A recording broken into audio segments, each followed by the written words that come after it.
they were like, nah, they weren't down with it. But George was down with the violence, and I was down with the violence. I remember clearly being there, and I took a punch to the face, and I got lit up, right? And I'm in there, and I was doing the thing, right?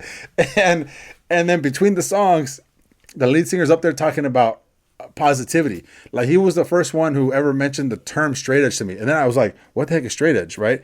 And then afterwards, after that show, I knew at that moment, like, hardcore is, I'm hooked. Like, I already love punk, but it seems like this more intense violent stuff, I like that more. I just gravitated towards it, right? For whatever reason.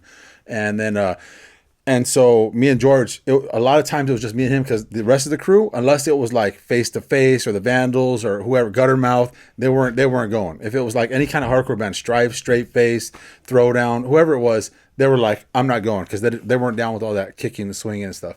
So me and George went to a lot of shows, and then I started getting exposed to a lot of straight edge bands and listening to them. They started influencing my mind at that time. So my uncle, he had passed away when I was younger. I never knew why, right? My mother said that he slipped on, my mom doesn't do well with death, right? Just period. Like, she just, even like when someone passes away, she won't go to the viewing. Like, she just does not deal well with it. She never visits grave sites. She just doesn't, no, right? So I had heard the story. I don't know if it was my mom or someone, right? Probably because I was young, they're trying to protect me or whatever. But they had said that my uncle, when we were going to his funeral up in Fresno, that he had slipped on a bar, like a soap or something in the bathtub, hit his head and died, right? So that's what I always thought growing up. And then I was a teenager, my cousin Will, I told him that story and he laughed. And because his dad, my Uncle Jimmy, never held back the truth from him. He was just like, this is what happened to your uncle.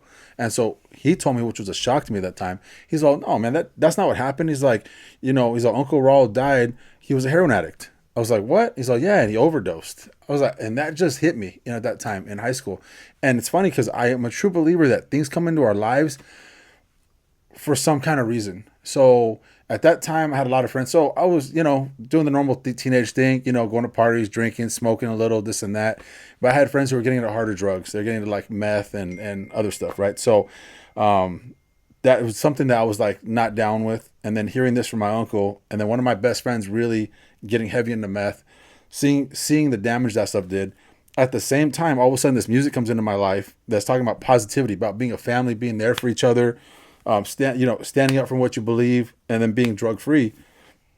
It kind of all happened in one spot where I just said, this is what I want. This is for me right here. I love this. This is like, I found a place to belong. And I just truly felt like this came to me in my life for a reason. And ever since, I've been straight edge. I have a tattoo on my leg. I have SXE for straight edge. Let me see.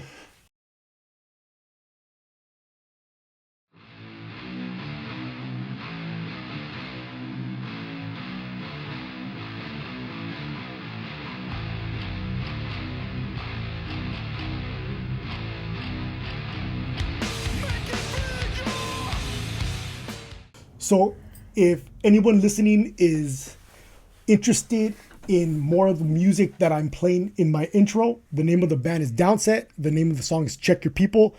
They are on Spotify. Go check them out. Good fucking music. And enjoy the show. So me and you. Yes. Let's ring that fucking bell and get this party started. Let's ring the bell.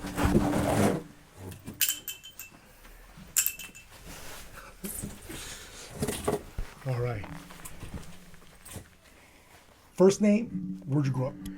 All right, so first name, Stephen Bedoya, last name Bedoya. Grew up in Arcadia. Both my parents worked, so I spent a lot of time in South Amani with my grandmother. But yeah, I went to the schools in Arcadia. Arcadia and fucking South and Monte in the house. Both of them, that's it. That's it. Okay, and thank you for bringing this Black Death, bro. Yeah, absolutely. I keep calling it Black Death because I think it's because of what I've been reading and what the different rabbit holes I've been going down. Yeah. Based on the conversation that you and I had. Yeah. Okay. All right. Yep. Oh yep. shit. We're good. Cheers. Cheers. There we go. Boom. Yeah. So I thought I'd bring you a case of that. It's good stuff, man. I enjoy trying different sparkling waters, and I thought that one was funny when it first came out, Liquid Death, just because of the name. They've taken off since then. They were small, and now they exploded. It's good. I'm usually not a fan of seltzers. Yeah. Or of anything like this. Yeah. But this is good, dog. I'm Okay, gonna all drink right. this. Yeah, yeah. It took me a while to get into the seltzers too. Topo Chico was like the gateway. I got used to drinking Topo Chicos, and then from there I was just exploring different types of sparkling waters. Do you remember back in the day, Clearly Canadian?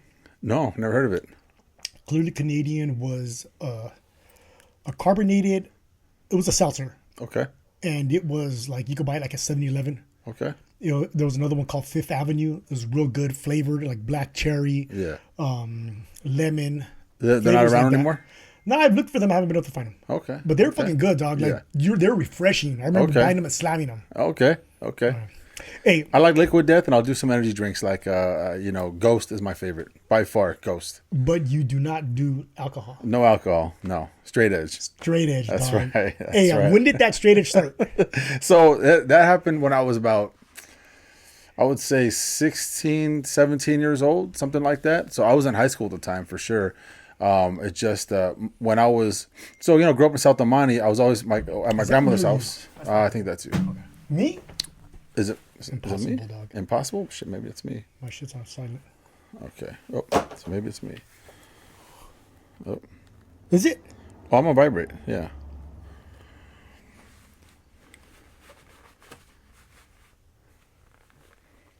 It's coming from there. All right. Fuck it. Okay. So good. Oh, so yeah. So but going to South Amani, I'm the oldest of 6 siblings, right? So we always generally gravitate towards someone older than us that influences us, right? For that me, that was my cousin Willie, and so he grew up at my grandparents' house. He lived there, so he was 4 years older than me. We'd go on camping trips, and at one point he exposed me to, I'll never forget this camping trip. We went to Lake Paris, right, on a fishing trip, camping with my Uncle Jimmy, his dad, that took us. And the whole way there, he exposed me to this tape. On one side was the Vandals, and the other side was Suicidal Tendencies. And, being at that age, I listened to just different this actually was in like around 7th grade, right, 6th, 7th grade. At that point, I'm listening to just whatever's popular. As soon as I heard that tape, like my life changed forever. Because when I heard the Vandals and I heard Suicidal Tendencies, I was like, what is this? And he was like, this is punk. And I was like, this is whatever this is for me, right? And I just went down this hole of punk rock, and I was just all into 100%. I would go to, back then there was the warehouse that sold, that you can rent movies, and they're not even around anymore. But they had a whole area with tapes and CDs. So I would just go through it and find these old used copies like the Vandals, Suicidal Tendencies, whatever, Bad Religion. I just started going down this rabbit hole. So I would spend a lot of my time going to just record shops and looking for just different punk albums, researching stuff. And then when I got into high school, I started going to a lot of shows, right? So obviously you get exposed to different bands from there. And then I had a group of friends that I found at high school, in my high school classes, that also listened to Vandals, Suicidal. We started connecting. One of those guys, right, his name was George Mundy, one of my boys, and he started getting into hardcore. And I was like, what's that? And then he said, a lot of the hardcore bands play with punk bands, but punk and hardcore kind of don't mix because they'll start fighting a lot. He's like, let's go to a show. So I started going to shows with him. And I'll never forget, my first hardcore show was Strife, right? It was Strife at the Glass House in Pomona. And I saw them, and it blew me away, man. Like, so there were, the mosh pit was, a punk mosh pit, normally you're going, run around in a circle, pushing each other. All of a sudden, I see guys doing spin kicks and just hitting and swinging and punching. And I was like, oh, this is like extremely violent, right? This is why that group in high school, they were like, nah. They weren't down with it, but George was down with the violence, and I was down with the violence. I remember clearly being there, and I took a punch to the face, and I got lit up, right? And I'm in there, and I was doing the thing, right? And then between the songs, the lead singer's up there talking about positivity. Like, he was the first one who ever mentioned the term straight edge to me, and then I was like, what the heck is straight edge, right? And then afterwards, after that show, I knew at that moment, like, hardcore is. I'm hooked. Like, I already love punk, but it seems like this more intense violent stuff, I like that more. I just gravitated towards it, right, for whatever reason. And then, and so me and George, a lot of times it was just me and him, because the rest of the crew, unless it was like Face to Face or the Vandals or whoever, Guttermouth, they weren't going. If it was like any kind of hardcore band, Strife, Straight Face, Throwdown, whoever it was, they were like, I'm not going, because they weren't down with all that kicking and swinging and stuff. So me and George went to a lot of shows, and then I started getting exposed to a lot of straight edge bands. and listening to them, they started influencing my mind at that time. So my uncle, he had passed away when I was younger. I never knew why, right? My mother said that he slipped on, my mom doesn't do well with death, right? Just period. Like she just, even like when someone passes away, she won't go to the viewing. Like she just does not deal well with it. She never visits grave sites. She just doesn't, no, right? So I had heard the story. I don't know if it was my mom or someone, right? Probably because I was young. They're trying to protect me or whatever. But they had said that my uncle, when we were going to his funeral up in Fresno, that he had slipped on a bar, like a soap or something in the bathtub, hit his head and died, right? So that's what I always thought growing up. And then I was a teenager, my cousin Will, I told him that story and he laughed. And because his dad, my Uncle Jimmy, never held back the truth from him. He was just like, this is what happened to your uncle. And so he told me, which was a shock to me at that time. He's all, no, man, that's not what happened. He's like, he's like, Uncle Raul died. He was a heroin addict. I was like, what? He's like, yeah, and he overdosed. I was like, and that just hit me, at that time in high school. And it's funny because I am a true believer that things come into our lives for some kind of reason. So at that time, I had a lot of friends. So I was, doing the normal teenage thing, going to parties, drinking, smoking a little, this and that. But I had friends who were getting into harder drugs. They're getting into like meth and other stuff, right? So that was something that I was like not down with. And then hearing this from my uncle, and then one of my best friends really getting heavy into meth, seeing the damage that stuff did. At the same time, all of a sudden this music comes into my life that's talking about positivity, about being a family, being there for each other, standing up for what you believe, and then being drug free. It kind of all happened in one spot where I just said, this is what I want. This is for me right here. I love this. This is like, I found a place to belong. And I just truly felt like this came to me in my life for a reason. And ever since, I've been straight edge. I have a tattoo on my leg. I have SXE for straight edge. Let me see.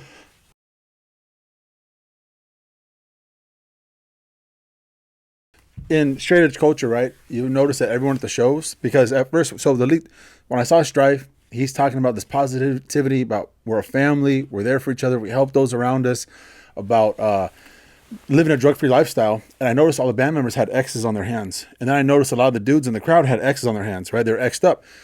Talking to dudes, doing research, going to show after show, I realized, oh, that's a thing. Like, that's a straight edge thing, is the X, the symbol of the X, right? It got a bad rap. So this is in the 90s when hardcore was like hitting hard, right? It was like super violent. Like hardcore in the 90s was like that's why the rest of my friends were like, we ain't going to that. It was super violent. It got to the point where it actually made it on the news at one point, and they were talking about, because there was a couple incidences of Hollywood where I believe it was outside the Roxy, right? Where there was a guy smoking a cigarette, and the story was the news talking about how a couple, I guess, straight edge guys went up to him and said, hey man, put that cigarette out. He said, nah, or whatever. I don't know if he blew smoke in their face or who knows what the situation was, something. And they attacked him, and I believe they stabbed him and everything. Oh, shit. And then a lot of beatings were happening like that at shows. It was getting more and more prevalent where these straight edge dudes were attacking, and then even my boy George, he wasn't straight edge, right? But he liked hardcore. But he wasn't down with the straight edge stuff. So even I just started going by myself, because he was like, if it was a purely straight edge show, he's like, I'm not going, dude. And it was violent. I mean, the shows back in the day, Throwdown, the Chain Reaction. I would go to Corona, the Showcase a lot, these shows, and it was some tough stuff, dude, right? Big dudes putting people in the hospital. It was crazy, man. But I liked it. I loved it. The adrenaline, the rush, the body contact, just something about it, right? It's like a big fight to music. Yeah, right? yeah, that's what it is. Yeah, it's more like I've seen hardcore. I've seen hardcore. Right? Yeah, hardcore. I've seen hardcore videos. Yes, like on YouTube. Yeah, yeah. TikTok, dude, Instagram. Yeah. There's a couple of bands. I forget what. Turnstile. I just saw them recently. I love Turnstile. That's like the new school hardcore, right? Oh, okay. Yeah, it's awesome. I love Turnstile. They have some wild shows, man. Like I have buddies who don't like them though. Agnostic Front, So when I got into hardcore, there's the straight edge side, right? And I feel like Strife was one of those bands who was crossing over the punk style hardcore over to more like a metal side, right? So you had more like metal influences. You had tight riffs and breakdowns, and then and that was influenced by heavier bands coming out of like the East Coast, but like you had a lot of good bands coming out of the East Coast. I mean, that's where this stuff started, right? So you had like Sick of It All, Agnostic Front, Madball, and so of course I listened to all those bands, Warzone, and there was a lot of good bands in the 90s coming out at that time too. I mean, like Shutdown, so Earth Crisis, right? I believe they're out of New Jersey, I think. So yeah, the Shutdown, Earth Crisis, Hatebreed is one of like the best, right? Like they're just have that heavy style. New York. Yeah, New York hardcore. Well, I don't.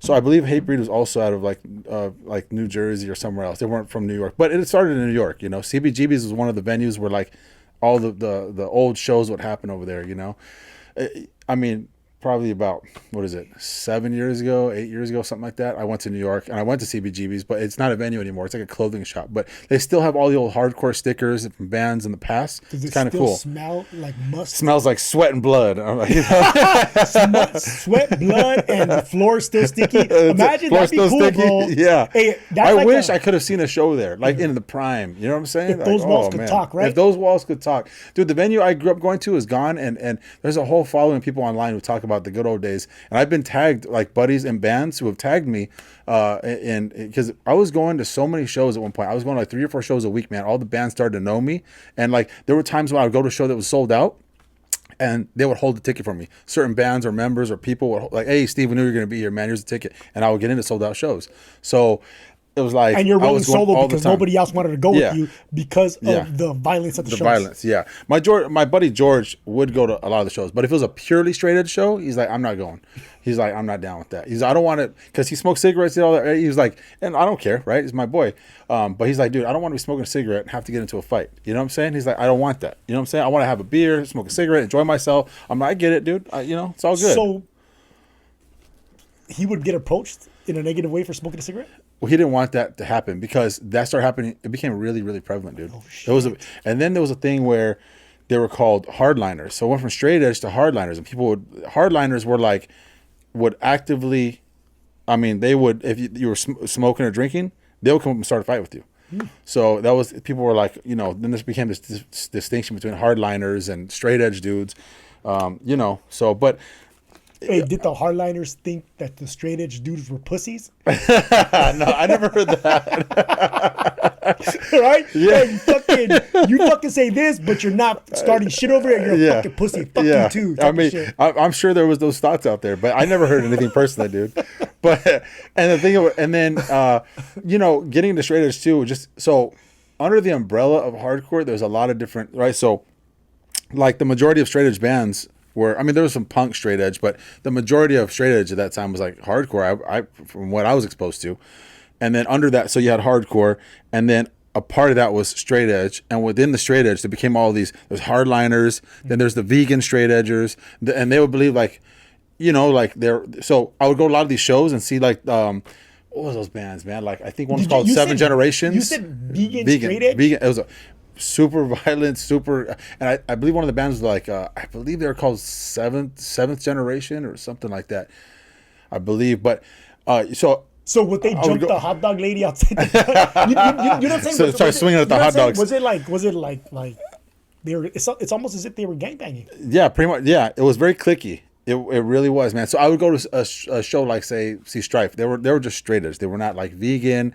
and they didn't agree with all the violence that was happening. So, you know, they would speak out against that. And that's why I always liked them, you know. To this day, they're I mean, probably my top favorite band, dude. Between Strife and Terror. There's so many top. I would have to say like Strife and Terror are probably my 2 top favorite hardcore bands right now. And they're still actively touring, you know. So I still go see them.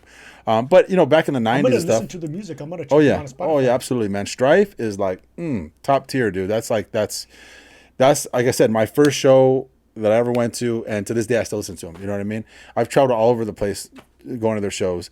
They broke up. I would say Oakland was the farthest. Right. Yeah, up there, Oakland area.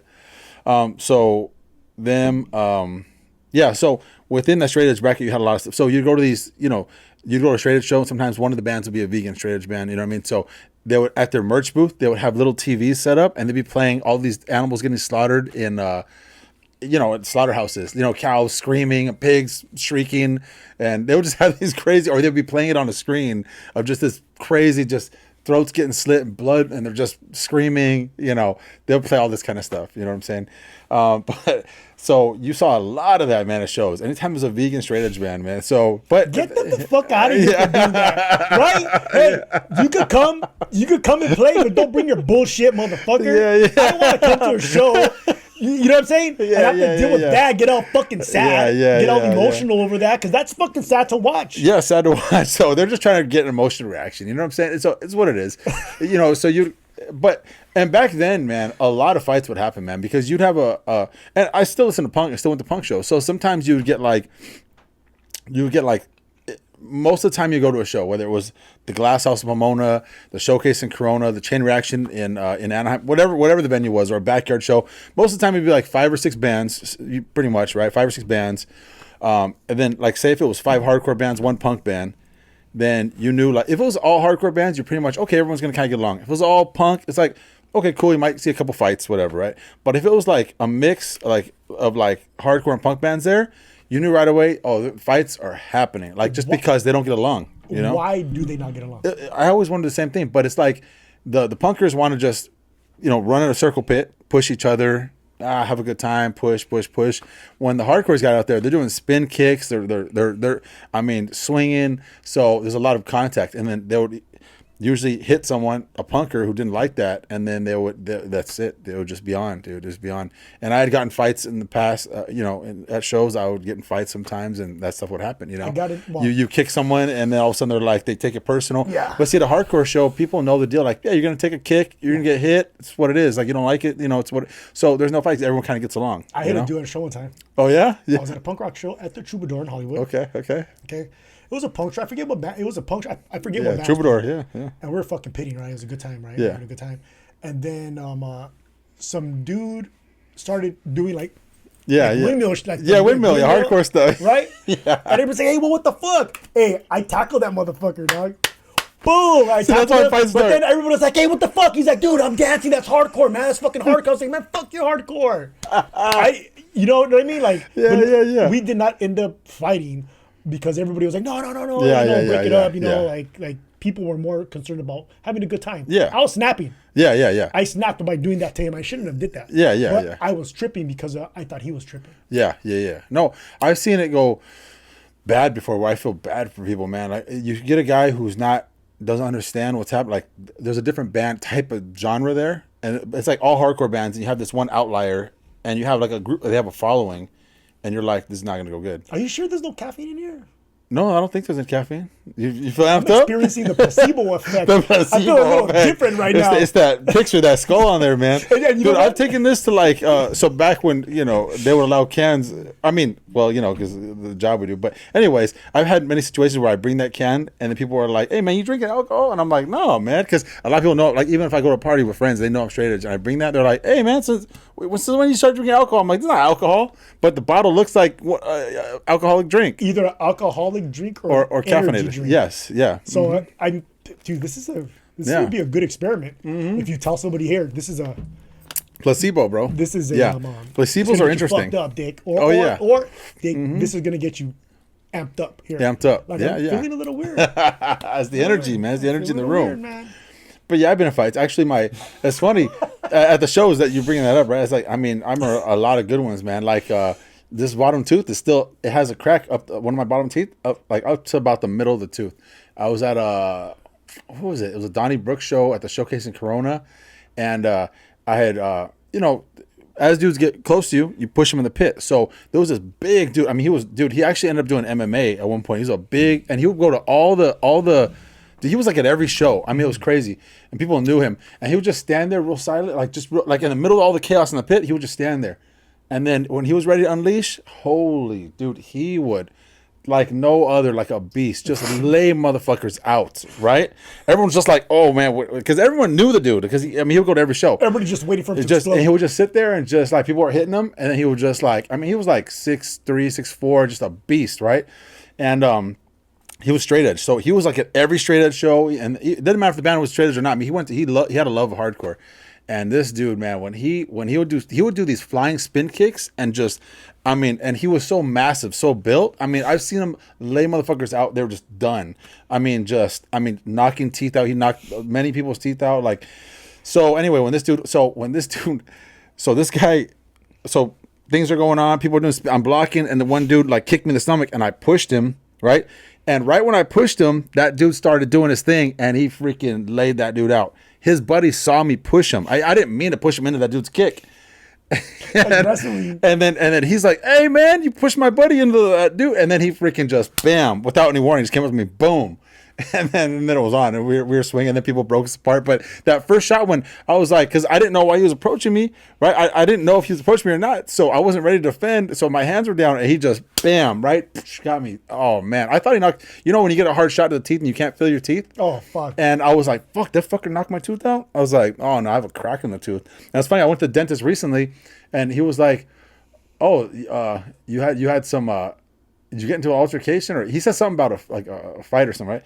And I was like, why do you say that? He's like, oh, because you have a crack in your tooth here. And a lot of times that comes from contact with the face, you know? I'm like, oh, he was the first dentist that identified that. I said, oh, yeah, that's almost a long time ago.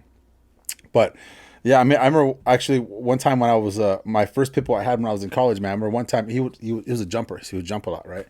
So I bent over, and he was excited. And as I bent over, he jumped up, man, right to my two front teeth, and I couldn't feel them, dude. I was like, oh, crap, dude. I thought he knocked him out, and I could wiggle him back and forth. I thought these fuckers are going to fall out. I mean, just that hard pit bull head, boom. But my teeth are fine. But yeah, it's crazy when you get a good shot to the teeth like that. It's like, yeah, man, yeah. That's a fucking. Imagine it's like I'm so afraid of. Well, I'm not gonna say it because I don't want to give away what I'm afraid of. But I think everybody's afraid of getting punched in the fucking teeth, getting your teeth knocked out, getting your nose broken. Or those are the two, man. You know those are the two. I'm always like, if you can get past those first couple of hits. You take a good, you might take a shot or two, right? And then you're in it. You're in it. You know what I'm saying? But you don't want that first shot to get you in the teeth or the nose. Oh. Imagine boxers or fighters who break their nose early in the fight and have to fight the rest of the fight with a broken nose. Brutal. Yeah. Or a broken jaw. Yeah. That takes another kind of mental toughness to fight through that. Fuck yeah, man. Yeah, absolutely, man. It's but like now, I was telling you earlier, like that I'm in jiu-jitsu and I like that testing myself. And I always felt like that's what hardcore was for me. It was like a place where I could be surrounded by positive people who had the same ideals as me for a community. I would always see the same dudes at shows. So we'd be like, I only knew them from shows. Each other up. Yeah, and then like, what's up, bro? Hey, man, I haven't seen him. Where you been? This and that. We like when you start going to so many shows like I was going to, you just build a brotherhood. And it was awesome to see, and we're all out there just unloading as hard as we can, hitting each other, and we laugh about, oh damn, you got me good, and the fucking they pop you in the nose, you got a bloody nose, and we laugh about it. Hey, that was a good shot. You know what I'm saying? It was all camaraderie. Mm-hmm. But I like that testing my strength, testing my limit. Like I've always kind of been into that because I think and like I was saying earlier, as a man, you got to kind of test limits. Where do you fall on the spectrum? How much can you take and keep going? And so I like the violence aspect of hardcore. I like the positivity of hardcore. And I've exposed over the years so many people. Like girls I dated when I was younger in high school or whatever. And then in college and having friends and working different jobs, and people be like, you start talking. They ask what kind of music you into. What is hardcore? And then I've taken over the years so many people to shows. I was like, well, if you just come check it out. And they're like, how could something so violent be so positive? And I'm like, it just is. Like, because whenever I take someone to show, they're always like, dude, that is some crazy shit. How the hell can it be so positive? And I'm like, it's what it is. They're like, when you hear the dude singing, it sounds like devil music. So many people over the years have said that. It's devil music. And I'm like, I don't know what devil music is, but okay. It sounds crazy. I get it, What is positive about it? Just the camaraderie, the family. If you hear the lyrics, so there's a band I love, man, out of Sacramento, the Hoods. To this day, I mean, I listen to them almost every day. I mean, they're just constantly on my playlist. The Hoods, awesome. Oh man! And at one point, Mikey Hood, the singer, had said, hardcore, and I love it. It's always stuck out in my head. He said, hardcore is more than just music, right? It's about the lyrics. Like the lyrics are almost more important than the music. It's what the message, right? So what made me gravitate towards it was that message, the positivity message, right? It's like, I'm a big believer that, again, things come into our lives for a certain reason to influence us, right? And so listen to all this, and I believe to this day, music is a very powerful influencer. If you listen to something constantly over and over and over, it kind of starts sinking in your head, right? So listen to punk rock. A lot of punk is like silly. If you listen to like the Vandals and Suicidal, it's fun to listen to, right? And I still listen to it just because it's fun. But like one of my favorite songs by the Vandals is Anarchy Cheeseburger. It's a silly song about anarchy, you know what I mean? But it's funny, it's fun. I like getting in the pit and just running around pushing people and having a good time. Like, that's cool. But their lyrics aren't about serious stuff. Like, the Vandals are very silly. They make fun of everything, right? Hardcore is very serious. And the concept, they talk about death, about you know, perseverance, right? Through tough situations. They talk about always keeping your head up. They talk about keeping your friends tight, you know, and sticking up for what's right. Like, these are the concepts constantly in hardcore, you know? So, and about brotherhood, about, you know, so all that stuff really, like, at that point in my life in high school, like I said, you know, when I got exposed from my buddy George to this stuff, I would buy the CDs, I would open up the book, I would read the lyrics as I'm hearing the songs, and be like, damn, these are like actual words to live by, not just like, you know, Anarchy Cheeseburger or whatever, you know what I mean? Like Guttermouth talking about like fuck this and fuck that and fuck you and just donkey? Donkey showing TJ. Dude. Hey, I love that stuff though. I mean, I have a love for punk rock, right? But hardcore, I truly believe hardcore really guided me through the toughest times of my life, you know? Through all my careers and all the challenges, it's like, it's just always been by my side. You know what I mean? It's always been there to like lift me up mentally, you know? So it's one of those things, you know, so that's how this, you know, going back to what you were saying, the straight edge thing, how did that become? That's how it became, you know? And then and to this day, it's just always been a part of my life, you know? And I might get away from hardcore for a while. Sometimes I don't listen to it I might go like a month or something, just so I want something more easy, or I just get into a mood where I'm like not listening to it. And as soon as I come back into that, I'm like, yeah, this is it for me. And it's also why I tell a lot of people, like, I still go to shows, because you can hear something on record, man, but when you hear that live, you hear that when they hit that bass drum and it hits you in the chest, that's that vibration. It's like it's a whole nother animal from hearing it on CD to seeing it live and feeling that energy, that feeling, that presence, that energy there's nothing like it. It's like a drug, man. When I hear it, I'm like it's funny because now that I'm getting older, and my boy, the one that was on meth for a long time, he cleaned up. He met his wife in NA. And so, you know, when he got out of jail, I remember this, right? He was, the judge ordered him to go to NA, right? He said he was going to go back to jail if he didn't show proof that he's going to Narcotics Anonymous. I think it was like 4 times a week. So he had no direction at that point. So we've been like best friends for like since 5th grade, dude. Like, you know what I mean? And we've had periods where he gets another group of friends and I have another, but then we always come back, you know, at points in our lives, right? So at that point, you know, I was really going to a ton of shows. So I told him, you know what, dude, you need to start going to shows with me. So I was taking him to a lot of straight edge shows. We were going to see a lot of bands, and we were hitting the gym every day. We were like just doing it, you know. But that positivity, you know, I believe it played like a role in his life too, you know. And to this day, we go to shows. To this day, we still go to shows, you know. And again, there's nothing like being there and feeling that presence. Do you still participate? Yeah. Oh, yeah. So, and it's funny because as we're getting older now, right? He's like, he's like, we always say, like, you know what, that's the younger man's game, dude. Like, I'm done with the pitting. We always say this as we get older, right? As soon as I feel that music and I start seeing the action, I'm like, and then I'll be on the edge of the pit. As soon as I take a hit, dude, like the face or the chest, I'm like, I'm in it, let's go. And I just start going, you know. And I'm like, every time I'm like, man, am I ever gonna get tired of this shit, man? I was like, I just love the energy. Just that part of it is the energy, you know. I love it. The action. I like the action. I like it to this day. I like it. You know, anything with the action, I'm like, yeah, let's go. And it's better to get the action there. Yeah. At a positive outlet. Yes. Than being like a fucking. Oh yeah. Oh, dude, weirdo, absolutely. Yeah. You know? And there, like I said, when hardcore's been with me through my life, yeah, it's like at those moments when you're a teenager and you're, you know, in your young 20s and you have those down times in life, like, you know, not everything's gonna be positive moments. Sometimes you go through these hard times, you know, you go through periods of anger, and I would go to a show and just completely unleash in the pit, right? Just go as hard as I can. And then after, it's like it's a therapeutic session. Afterwards, I come out, I feel cleansed, I feel at peace, I feel calm, you know? So that was always my outlet. Like, you know, I'm just going to let this out in the pit. Like, I'm just going to go and just have a good time and I like getting hit as much as I like dishing it out, because sometimes you take a good shot and you're like, whoa, that woke me up right there. You know what I'm saying? Just recently, man, the Hoods came through last year, and me and Diego rode out to, you know, we were on the bikes, right, the motorcycles. So we rode out there into Hollywood to go check him out. And this dude was like this big dude was doing these spin kicks.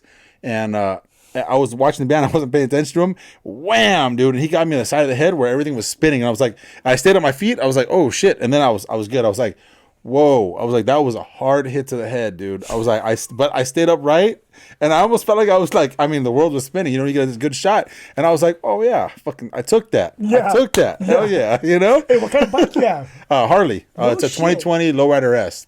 Man, I love, you know. When you talk about things, when you talk about things in life. Hey, I didn't know that you were this passionate about hardcore. Yeah. I did not know that, and I didn't know you had a bike, dog. Yeah. So it's funny. You got a fucking V-Cloud, bro.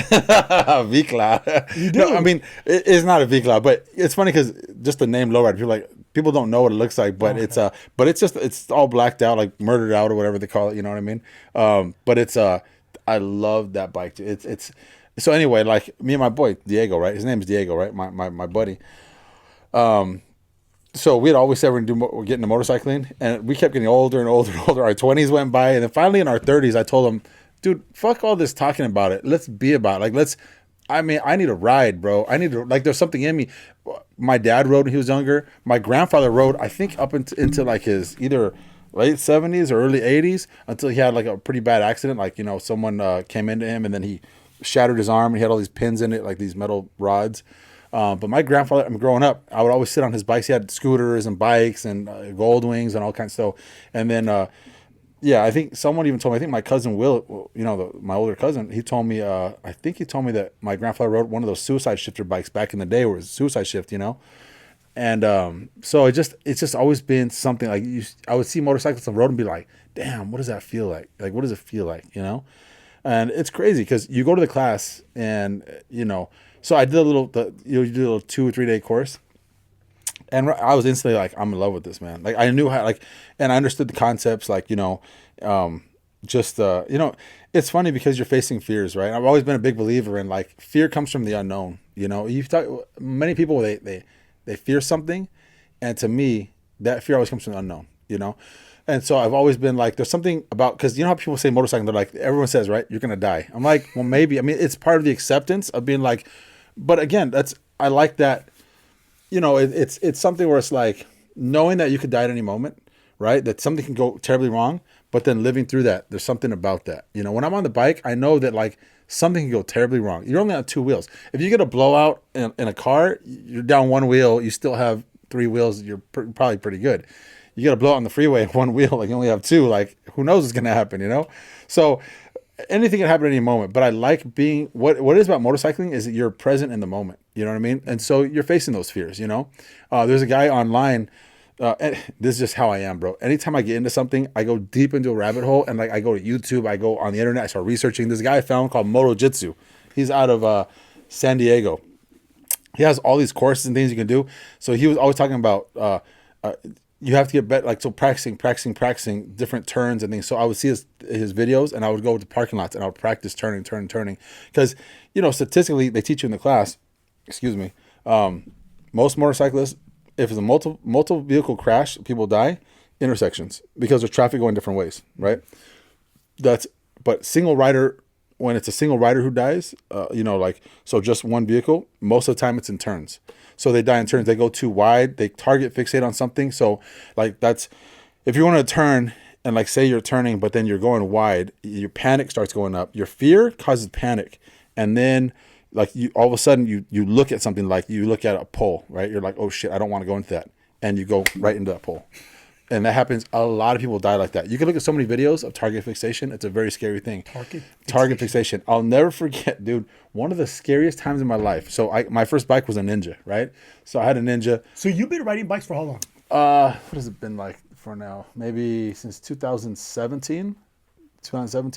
Okay. So what is that like? That's 5, 6, 7 years, I guess. And you 7 years. And you started with the. Yeah, but it was a Ninja 400, so it wasn't a full on super bike, right? Like a 600 or 1,000. I wanted a 400 because I'm like, I want something that's controllable. Like you can still easily kill yourself. Learn the basics, right? Yeah, I mean it gets up fast, over 100 miles. I mean you can smash on the thing, but it's more controllable. The power is not as like as sudden, right? It's like a 600 or something, right? So I got a 400. At that time, Diego got a Sportster, so it's like the lower end of the Harleys, right? So more manageable power. And so we were just trying to figure this thing out, you know what I mean? And I'd done the class like a year or two before, and I didn't do anything with it. And then I finally said, I'm gonna get a bike. And then I had other friends who wanted to do the class, or was it my wife? Now I can't even remember. It's been so long. So I took the class and never did anything with it. I did it and I had that experience. And then, but it always had that craving in me to do it again. And then, no, I did it with my wife. And then, so she did it with me, and She rides too? she rides too. Yeah. Oh, shit. But now we have kids. She doesn't ride. So you guys have 2 bikes at home? Yeah, so the Ninja, that's like hers now, right? But she rode a couple times, but she's like doesn't ride anymore. But after that class, like, so yeah, after that class, that's when I said, as soon as class done, I'm gonna get a bike. I'm gonna get it. I'm gonna do it. So me and Diego got our bikes. I told him, it's one of those things with your buddy. You do it, I'm gonna do it, and then you're challenge each other. Well, don't put your money where your mouth is, bro. Go right now to the dealership and get a bike, and then I'll get a bike. And then he said, fuck it, I'm gonna get a bike. And I'm like, no, you're not. No, shut up. And he was like, I'm going. I went. He got a bike. I'm like, he's like, now you got to get one. I said, fuck. All right. Yeah. All right, let's go. And then I got a bike. And then we're like, cool, man, we're riding, right? So we're like, oh, where are we going? What's the first destination? What are we going to do? And then we went to this, we're like, let's go to this dealership. It's in like Orange County, right? They're called Lifestyle. They're a real cool shop. They sell a lot of used bikes, different things, right? So I had the Google Maps on. For some reason, we missed an exit. So then it rerouted us this area out in, I don't know, like near Fullerton somewhere. I still don't even know where the area is, but it was like kind of a mountain area. It started having twisties. So we stopped. He's like, where are you going? And I'm like, I don't know. We missed the exit. I don't know. It rerouted me this way. It's saying the quickest way now is through this little canyon. We had never ridden canyons before. I've done turns on the street. There's a lot of twisties, right? And so you got to lean into a lot of this stuff. And I thought, oh, we got this, And he's like, yeah, we got this, So he's behind me. I said, we're good. Let's take it easy. We'll just get through this canyon. And so we're going, and then we're good. And there's traffic coming the other way. And then at this one turn, I started going wide, dude. And then I was like, shit. And it was like, and I know exactly what they talk about now, how the fear, it like when it hits you, you lock up, you target fixate. So dude, I'm going wide, and then I get freaked out. So I did what I'm not supposed to do. I straighten the bike out, and I drift over the line, and there's a car coming right towards me. But they were coming slow enough where they saw me, and then I just braked because I didn't know what else to do, right? And I stopped, and they stopped, and I was like, and they're just facing me. I'm like, my heart is going 1,000,000 miles an hour, dude. And I'm like, and Diego's like, what are you doing? And I'm like, I don't know. Like, I locked up. And he's like, what do you mean? He's like, I just locked up. And I'm like, and then, dude, I started the motorcycle, and I tried just to turn it just to get back in my lane, and I barely could do that, dude. I was so freaked. My body was so stiff. I pulled into like this little area you can pull into. I'm like, dude, I just got to reset my mind. And so I was sitting there off the motorcycle, and I was just like, I was like, okay. And after I gave myself a breather, I said, okay, let's go again, right? Dude, I couldn't turn the bike anymore. It would not, it was so weird. My mind was so locked with fear. As soon as I got back on the bike, I couldn't turn the bike anymore. And dude, there was a point where I was just like this walking the bike. I was just going real slow, like just slow, and just letting the clutch out, and just the bike was barely crawling along. And cars would be lining up behind us in this canyon and honking. And I'm like, hold on, dude, we got to pull over. And my boy's like, what's going on with you? And I'm like, dude, I can't turn, dude. He's like, what do you mean? I'm like, I don't know. I'm like, just when I get in the turn, this fear hits me, and it's like the bike won't, I'm fighting it. And I didn't know what was going on in my brain, right? So once we got out of that canyon and we're back on the streets and I had a straightaway, I was like, okay, I'm good here. And then we were turning on turns. We ended up getting to the place, right? We got to the place. And then we got home, and I was just like, okay, so that was just getting home was an accomplishment for me. And I was like, damn, man. So getting on the internet, I found this guy, Moto Jitsu, and he's talking about fear responses, FRs, fear responses, and how you could lock up and target fixate. And that's what happened. I couldn't turn anymore, right? So he said, what you need to do is practice. And most people die in turns. That situation, I could have easily died in that. Moto Jitsu has a situation where he talks about he went wide and he was hauling ass, but he ended up just like low siding and sliding out into the mountain. I think he hit the mountain, blacked out or something. And then that was a wake up call for him. Like, that could have been it. He's like, when I went wide around that corner, someone could have just been smashing and killed him. Like what almost happened to you? So it's a wake up call. So he just practiced. So now he has this whole course, and he says turning is one of the most essential things you can do. And what was happening was I was braking when I hit my brakes in the turn, the bike would come up, and he talks about you gotta be real careful. So you can't on a motorcycle because of the way it's set, the way the dynamics work. And they teach, and I remember they taught you this in the class. You do your braking, you set your entry before going into turn. You have to set your entry speed into any turn. Once you set that entry speed, right? So you slow down till you're comfortable with whatever speed you are to take that turn. And then as when you're comfortable, okay, this is the speed I want to enter the turn at, right? Then you let go of the brake and you get on the gas. Once you're on the gas, you don't want to hit your brakes during turns, you know? So otherwise you have to, there's only, because as you lean, you lose traction. Your maximum traction is when the bike is straight upright, right? So the way you gain traction in a turn is you have to increase speed. So you enter the turn at a certain point. When you hit the apex of a turn, you start getting on the accelerator. What that does is it compresses, because centripetal force pushes you. So say you're leaning into a turn, right? It compresses your suspension down, right? So as it compresses down, when you speed up, like you hit the apex, and as you're coming out, you speed up, it compresses your suspension, and it gives you more grip on the road. Right. What you don't want, it's safer, but you have to be confident that you hit the apex and you're leaning enough. So it's a combination of lean and throttle to increase traction, and then and come out of the turn. And if you panic and you go wide, you hit your brakes, it's going to cause you to either low side or come up. And that's what was happening to me, you know? So and people die from that all the time. And practice makes perfect. Right? Practice makes perfect. You know, there's that saying, right? And I truly believe it. I've always thought of this, is like, they say you don't rise to the level of your expectations. You fall back to the level of your highest level of training, that, you know, so, right. So it's like, whatever you train, no matter what you think, right? No matter what happens in a situation, you fall back on your training, your highest level of training. That's a good you one. know? Yeah. And it's true. It's true. It's absolutely true. That's why you know? you need to practice like how you're going to play. Yeah, practice how you're going to play. Absolutely. You know, doing jiu-jitsu was teaching me that too. You know, it's like and that's why one of the things why I'm barely getting to jiu-jitsu now. It's like because in any kind of situation like that, right? If it goes to the ground, you know, you can muscle yourself out of a situation, but there's better ways of doing it, and you're not going to rise to the expectation. You're going to fall back to your highest level of training. You know, what you train, your body just knows how to do stuff. What if you were in a fight, duking it out? Yeah, right? yeah. And you're in the situation that you were in. Yeah. And you tear your bicep in a fight.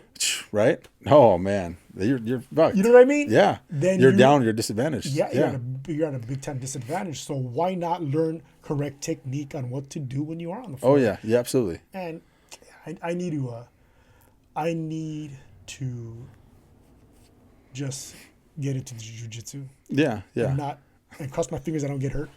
Because that's what I don't want to happen to me, dog. Because I like working out, I like lifting weights, and I don't want to be in a situation where I fucking tear my bicep. I know. And I can't do shit for how long did it take for that to? It was a 3-month process. 3 months process. They said once you tear it, you know, it's interesting, man, because I went to Kaiser and I told them, I did my own research, and then finding out that when you tear a bicep, they say it's a time sensitive thing. If you don't get the repair done with a certain amount of time, then it just remains permanently like that.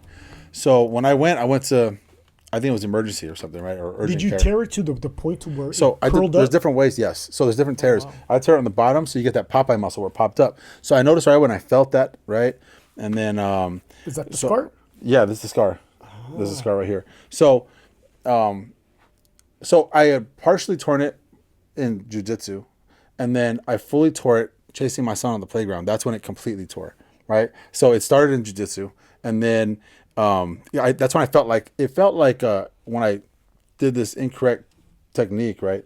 I felt like a spring. That's all I can. It felt like something going boing in my arm. Like I'd never felt. And I've lifted weights. I've pulled muscles. I've done all this stuff. That was something I never felt. It felt like a tingling. It's like a spring, just kind of boing, like giving way, right? And I was like, what the hell is that, right?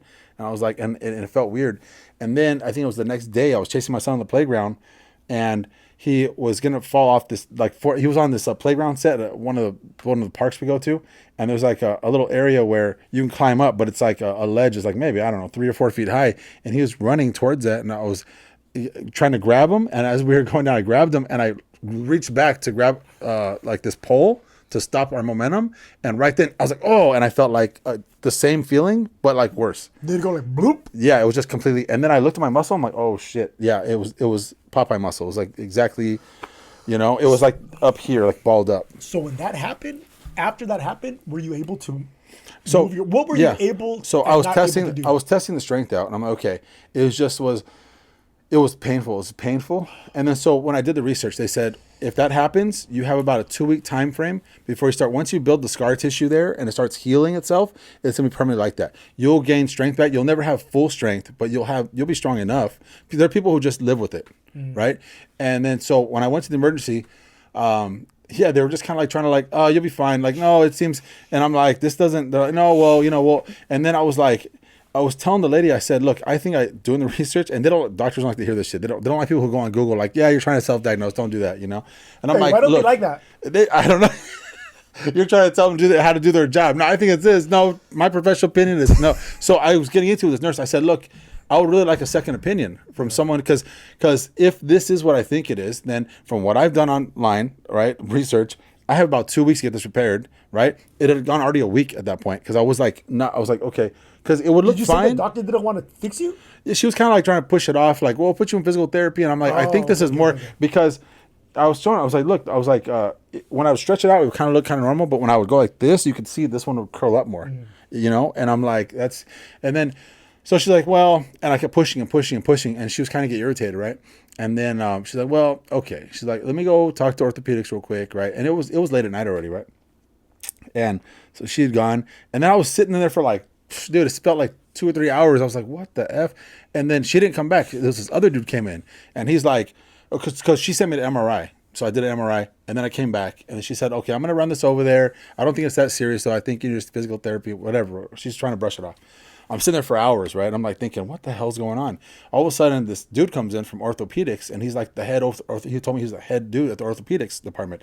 He's like, I reviewed the thing, and you need surgery ASAP. Oh, he's like, it is what you said. And I'm like, what the fuck? Who was the first doctor? That's what I'm saying. Do your fucking lady, job. right? Do your fucking job. Yeah, and my mom's always told me, like growing up, she's like, when there's something wrong with you, you need to push the issue because a lot of these people, right? It's medicine's a practice, and so they're practicing. They're just kind of.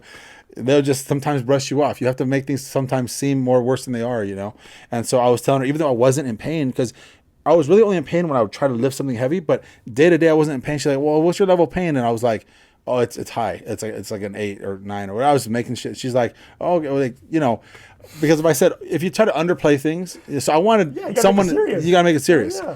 So when he reviewed, he's like, you absolutely, you need surgery ASAP. And I was like, damn. I was like, okay. And so he was telling me. He's like, here's the thing. So if you're an old person, he's like, I might just tell you to live with it. Like it'll scar tissue will build over it. In time, it'll heal. It cosmetically doesn't look good, but whatever. Like you just kind of get over it. And if you go online, there's people who just live with it. They just have a little bicep, like a smaller bicep, whatever, He said, but you're still young. And I know cosmetically you want to look, proportionate. He's like, and you're still young. So I want you to have full mobility and strength. So yeah, we're going to go ahead and do this. So yeah, they did. And I remember I went in surgery, came out, and it was a very clean operation. He actually said that my bicep's stronger now than what it naturally is because it's just normally just attached to the bone, right? So now they drilled through the bone and then make a little loop and place, I think it's a piece of a cadaver, like a dead body, they said, tissue, like some kind of tissue out of there, and they kind of brace it behind here. So he said for this to tear, it would have to literally rip through your bone. So this is actually stronger than a normal tendon would be. So he's like, you're good. Very interesting. Yeah, it's crazy, man. But, stuff happens. I hope you have a cadaver piece in your fucking arm. It's crazy to think that, right? Like, I mean...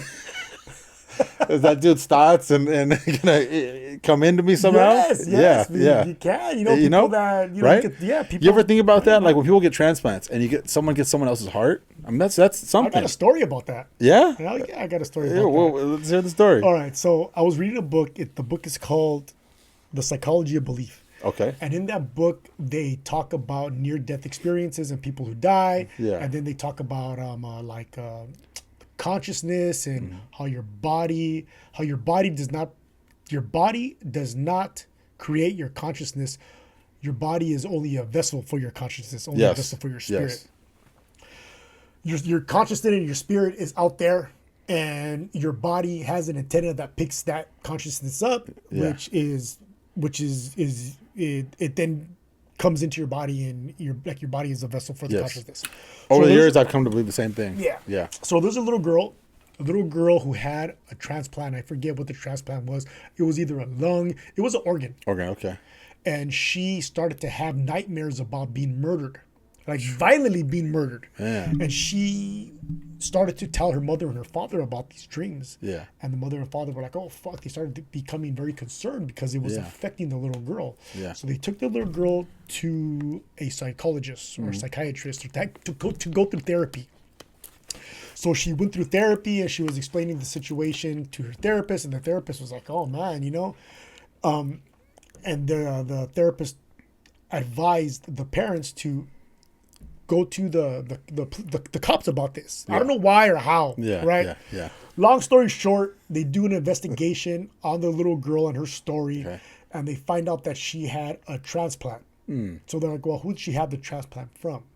So they figure out who she had the transplant from. Yeah. It was a little girl who was murdered. Wow. Right? Yeah.